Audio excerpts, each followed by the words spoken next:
I think we've got something else here from Nate. What's going on with the Oglala Sioux tribe, Nate? What is going on with the Oglala Sioux tribe, SR?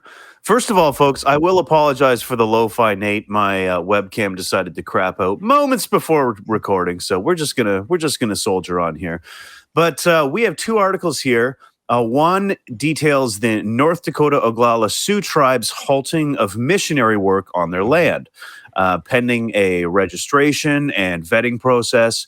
And then we have a second article that details a revised motion to permit ongoing operations for these Christian missions, but it basically just grants them a 90-day grace period for these churches' missions to comply with the order for registration. So being myself a quarter Sioux, this move just fills my little anti-theist heart with joy. Some of these missions have been busted distributing pamphlets, demonizing the traditional Lakota religion. So as far as I'm concerned, totally fair that tribe leadership cracks down here. And for me, like, this whole thing just illustrates how insidious the motivations of Christian missionaries are. Like, it's never enough just to build a school in Kenya. It's never enough to build a hospital in Haiti. It's always this leg up with a side of shame. You know, like, I wouldn't actually have any objection to Christians trying to live out the more altruistic portions of Jesus's message. But that's just never how this shit manifests. It's never enough just to let your actions speak for your convictions. It always comes with the undermining of the culture that they're seeking to destroy. Yeah. Always. I mean, I would be curious to hear if any of you can give me an example otherwise, but I'll throw it over to you, Jason. What do you have to say, sir? So this was there's actually two articles here, and both are very important reads, because one sets up that, yes, they told, hey, you cannot distribute these pamphlets out. You know, it's not part of what you registered as. And then the second one was walking it back a little bit, saying that these missions can do things as long as it's written down and saying, hey, we are going to do this. We're going to collect money in this way. But I did find there were a couple of quotes in here that I really liked. I'm only going to read one of them for right now, but it's like the Jesus is King mission was ordered to leave the Pine Ridge Indian Reservation after pamphlets were distributed that promoted Jesus, not, and I'm not going to pronounce this name because I won't be able to, basically the Lakota creator is the true God. And I'm thinking, wait, that's an option? Because there's plenty of JWs that, you know, I walk around and they're handing out these pamphlets, proclaiming these weird things, and yet no basis in reality. Could we just say, hey, you can't do that? You know, that would be great for me, just to say, you know, if you're going to put out these lies, if you're going to try to convert people to your way of thinking, just don't. Just don't. Just don't. What do you think, Richard? No. I think it's interesting what you're saying about, can you think of any missionary that doesn't go and just try and ride over the culture that they're in? I can't, no. But I think that culture's changing, that the generation who the certain people describe as the woke generation, aren't they terrible? Or, yeah, they've woken up and they're going, no, sorry. Our God's bigger than your God, which is kind of what this comes down to. But it's sort of, leave our God alone. It's ours. You have yours. And then we'll talk about it, rather than you just coming and taking over everything and saying, we'll build this thing, but you must do this, or you must read this, or you must believe this, or you must now pray in that way, or you can't come into our hospital. And it really, I find it quite heartening that there's a pushback against this sort of mission. I was going to call it missionary creep, but that's not a phrase. It is now. I'll go with it. This sort of creep of missionaries into groups to take them over. And if there's one thing in these culture wars time that I like. It's that the woke amongst us of, oh, we'll go, stop, enough now. Because they look at history and they see it and they see what happened and they don't want it anymore. So I find that quite interesting. Yeah, anything can be a phrase if you try hard enough. yeah. If you just repeat it over and over again. But no, I'll say it a few more times. I think this was, two really, really rich articles when it comes to the amount of information that they had. Specifically, the one at Native News Online has a lot of information, and it gives a bit more of the backstory where there had been a handful of different Christian missionary organizations that had done some crappy behavior, right? And this wasn't the first time, that they'd gotten in trouble for this. So it, again, part of me is really, really on board because we have seen the systemic violence and hatred that, Christian missionary work has done to tribal lands and various tribes across North and South America, right? I mean, it has been just a history of blood and hatred, and that is terrible. Part of me wonders, is this breaking that wall of separation between church and state, right? So the Oglala Sioux is a sovereign nation. They're able to absolutely make their own decisions. I mean, we signed treaties with them. This is how this works, folks. And a lot of us in the U.S. may not, view it like this, but when you go into a Native American tribal land, like, you're in a different country. You are. Is this them going too far and demonizing religion? Is this the right amount of secularism? Is it, what do you think, Nate? Absolutely. One thing that stuck out to me was when one of these missions, it's a dream center, I think they call it dream center, which is, typically Christian. A dream center pastor was speaking about her perceived persecution and referred to your culture was beautiful, referring to the Sioux culture in the past tense. And this is just like, when I read that, I'm like, this is the perfect microcosm of the whole fucking problem here, right? It's your mindset that it's gone and it needs to be fixed, and we're going to fill that gap with Jesus. Right? Like, yes, Native American culture was decimated. Populations were decimated to the tune of like 80 to 90% in both North and South America, but it ain't dead. And these people are reminding you that it ain't dead yet. Yeah. Jason, what are your thoughts? Yeah. Well, and going back to what you said on the violent aspect of mission work, Eleanor Ferguson, who is the Oglala Lakota and representative of International Indigenous, wow, I'm reading that really great, aren't I? Indigenous Youth Council. I think she said it best when she said Christianity didn't become a world religion because of the quality of its teaching, but of the quantity of its violence. And that is 100% true. The faith at the barrel of a gun, basically. Yeah. Right. But I would also like to be clear that, Nate, you said that these were secular decisions, and it almost seems like it, but it's also not. They're not trying to say, oh, we don't want your magical thinking because it's magical thinking. They were saying we don't want magical thinking because it's not our magical thinking. So, yes, it's good that they're telling Christianity, no, you are not welcome here. And I applaud them. If they want to go a step further, I will applaud them even further. If they were to make their decisions based upon science and reason to dictate policy, again, be 100% on board. And that's where some of this, in the second article that is posted on here, just not quite.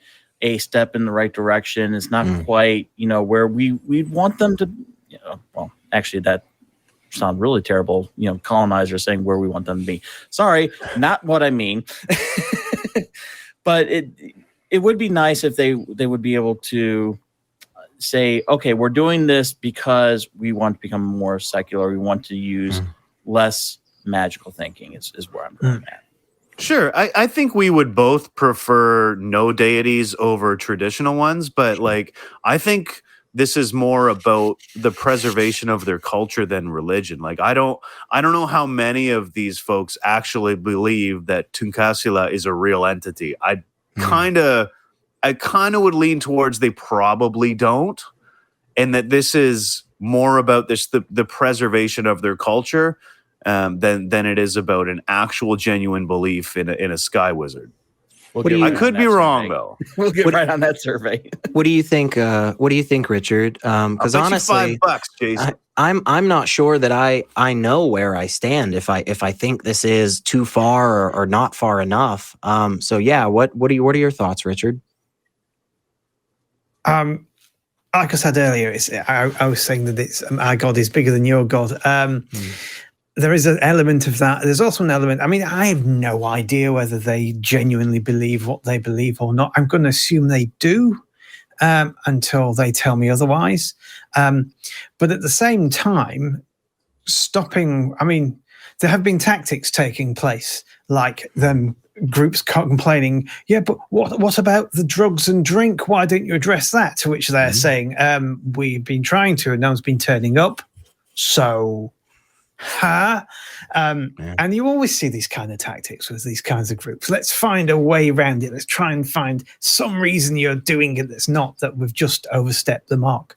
But yeah, maybe taking them as an example of when churches overstep the mark for the rest of the world, let's say, is a good thing. And holding them up and saying, no, get out of here.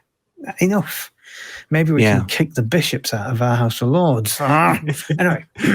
Yeah, on like I said earlier, I mean, kind of on first blush here, it's like, I feel like this is a moment where they are trying to hold these organizations accountable for some of the bad stuff that they've done. I mean, there was a beautiful quote by a 19-year-old activist, Tyler Starr, comes out, who said, we don't want any more assimilation. We don't need any more churches, and we don't need your God. And I gotta say, I agree, like 100% on all of that. Like that sentiment, I'm like, I am freaking right there with you, Tyler. Again, there's that part of me that says, if we are trying to have a government that, doesn't give preferences or demonize based on religion, is this too much, And I'm honestly just not sure. And I think that's okay, and we'd love for, everybody out there that hears this and reads the articles, like, please tell us what your thoughts are on this. Are they doing the right thing? Are they not? Should we even be asking that question? Again, they are a sovereign nation, But yeah, Nate, you look like you got more to say, man. What else is going on? Oh, I mean, I could go on forever and ever, but one of the things that I really like to see, and we kind of mentioned it, is these speakers are so young and yet so passionate. Like one's 19, we got another one that's a member of their youth council. Like this is the involvement and the activism that we need to see in younger generations, right? And not only in Native culture, but in progressive culture as well, because it's the young folks that are gonna be there for longer and vote for longer, like Jason was saying in the previous segment. It's you folks that are there that maybe haven't voted regularly or haven't made it a habit, like some folks who might be, like myself, who are, I'll be generous and say approaching middle age, but it's you guys that are gonna make the difference, and it's gonna be your country when I'm in a fucking nursing home. So get out there and get involved. And seeing these young Native folks actually speaking up and speaking truth to power is fucking great. I love it. Yeah, totally agree. Jason, any other thoughts? I mean, what is there a way that this is, we see this again, like rolling across the nation? Are we going to see more organizations that are, Christian missionaries or other just kind of, bad apple type religious organizations? Are we going to see them held accounted, be held accountable in other places, or what do you think? I mean, after I successfully canceled myself previously, no, I'll give you a hall pass for that one, Jason. Yeah. It's late hour, sure. We'll go with that. Anyway, no, I really hope we do. I hope that, I don't want to see as much of the, we're just going to go ahead and say only our religion is going to be welcome here. I would still like to have, people be as welcome anywhere. And I would like to see the progressive movement in whatever form it turns into. Like Nate said, you've got these young, passionate people who are just fighting for what's theirs. And it does give me a little bit of hope. Again, just like with the last segment, cautiously optimistic. And we just got to keep fighting for tomorrow. Definitely. Yeah. It's so nice when we get to do good news on the nonprofits. Yeah. Oh, for sure. It's been a while. Yeah. It's been a while. Yeah, it's been a minute. Yeah. And again, even though as I was reading these articles, there were, so many questions that were jumping out at me. I still think kind of the main focus that the council has here is really good. Like, again, I like the idea of us calling out religious organizations that are out there just being shitty to people, and all because their God said so, basically. What about you, Richard? Any other thoughts on this? Anything else you want to highlight? Yeah. It's all about the kids, man. I teach first year undergraduates quite regularly, and they really do kick ass. I mean, I'm not kidding. They are an amazing group. And if there's one generation who's going to save old people like me from the sorts of people that are currently saying, I don't care if you can't afford your electricity, go away. It's them, because they just come out and do stuff. They vote as well. They vote, which is important, passionately. And this is a great example of that, of just somebody who is a group of kids who are like, no. Because they seem to be the driving force, and the elders are letting them do it, almost as if the elders wanted to say this for generations, and are going, yes. So it's great. I'm more optimistic about when I'm 60 than I am when I'm 50, to be quite honest, because I think there's a generation coming through who are going to swing the big pendulum back the way I personally like it. So, it's a very interesting things going on there. Yeah, there has been things.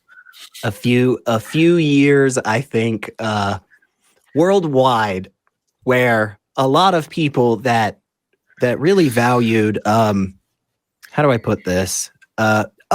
Just basic human rights. Like there was a few years there, I think a lot of us were really, really on edge. And it is kind of nice whenever we can see those little upticks, back towards just treating people like people and not treating them like they're less than, for no other reason than they're different. Right.